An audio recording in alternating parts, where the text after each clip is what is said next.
আল্লাহুম্মা আমিন। আসুন ভক্তরা ভাইরা দেখি চটচট করে হাদিস কোরআনের কথা শুনেন আর দান করেন।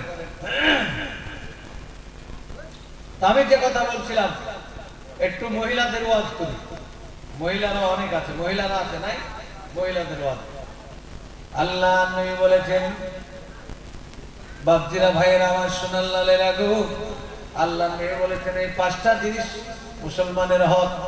এই পাঁচটা জিনিসের মধ্যে সব শেষে হচ্ছে যদি কোনো মানুষ হাসি তুলে আলহামদুলিল্লাহ বলতে হবে। কি নাম? আব্দুল্লাহ 40 কিলো ভুট্টা লিখেন। আব্দুল্লাহ আব্বার নাম লিখেন লিখেন লিখেন। সুবহানাল্লাহ। ছোট্ট বাচ্চা ছেলে ভুট্টা দিচ্ছে। আপনাদের দিকে তো ভুট্টা চাষ হয় তাই না? দেন ভুট্টা যা আছে সিমেন্ট রড বালি মাদ্রাসায় সব ভুট্টা চলে আসবে ইনশাআল্লাহ। তো বাপজিরা ভাইরা আমার, যখন আপনার হাতে উঠে আলহামদুলিল্লাহ বলতে হয়।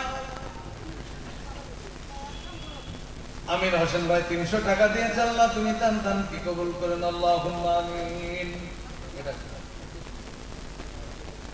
ফেরদৌস মণ্ডল 1000 টাকা দিয়েছে, আল্লাহ তুমি তার দানকে কবুল করে নাও। মুহাম্মদ নাম যতই জপি ততই মধুর লাগে, ওই নামে এত মধু মাখা কে জানি তো আগে। মুহাম্মদ নাম যতই জপি, মুহাম্মদ নাম যতই আপনি পাঠ করবেন ততই ভালো লাগবে গো। এই জন্য হাদিস এসেছে, কোন মানুষ যদি হাতে তুলে এক নাই দুই নয়, আল্লাহর নবী বলেছেন আলহামদুলিল্লাহ বলো। বিজ্ঞানীরা রিসার্চ করে দেখেছে ওই হাতে